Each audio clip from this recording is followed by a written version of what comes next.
As Australian troops fight in Afghanistan, nearly 60,000 Defence Force veterans back home are in the thick of their own battle. They're recipients of a military superannuation pension, but they get paid on a lower scale than the aged pension. And as Josie Taylor reports, they're furious.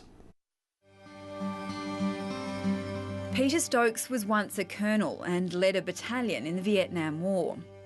He has no regrets about the years spent serving his country, but he feels betrayed about his treatment in retirement.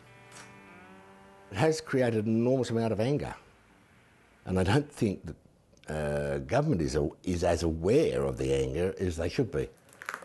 Mr Stokes is one of 57,000 Australians over 55 years old who gave at least 20 years' service to the Defence Force. He contributed to a military superannuation pension, which he now partly relies on to live.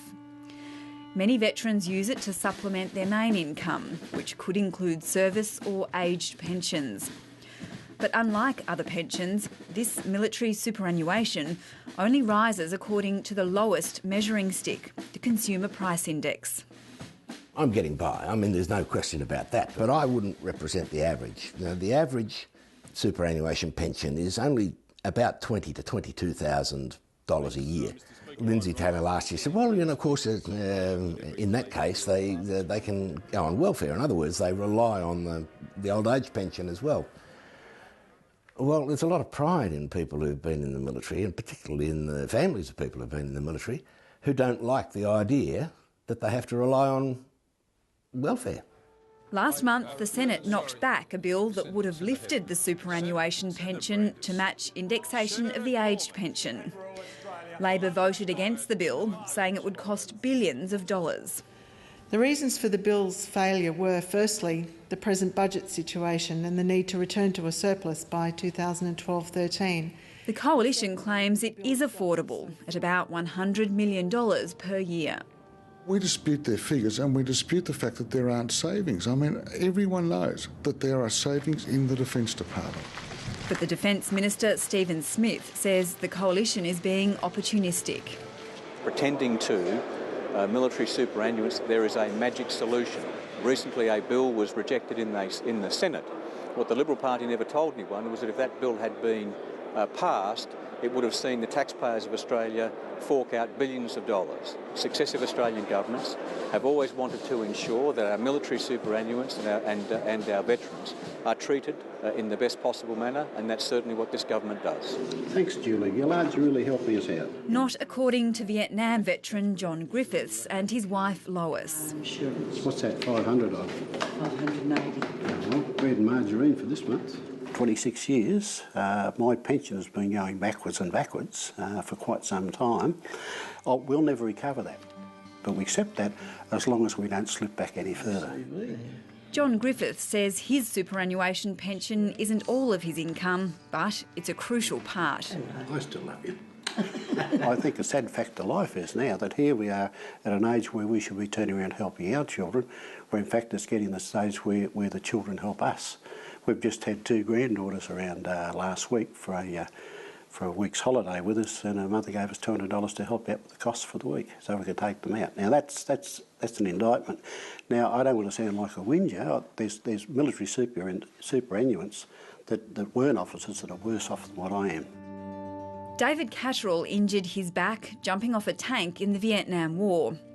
He's the Victorian representative of totally incapacitated veterans who successfully fought for a rise in their pension 4 years ago. It was $80 a fortnight extra that we got in that period that we would not be getting now.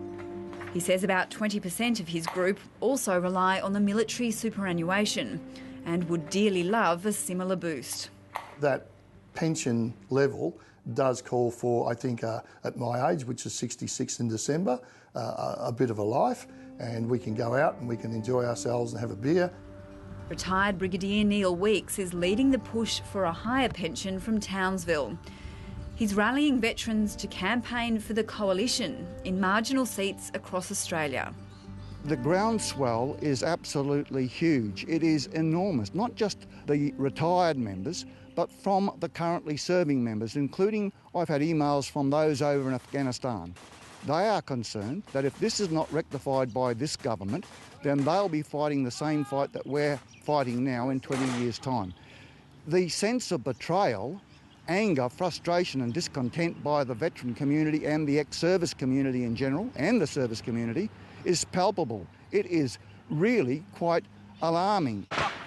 All the veterans the ABC spoke to say they have strong support from serving members in Afghanistan, even though soldiers these days have totally different superannuation.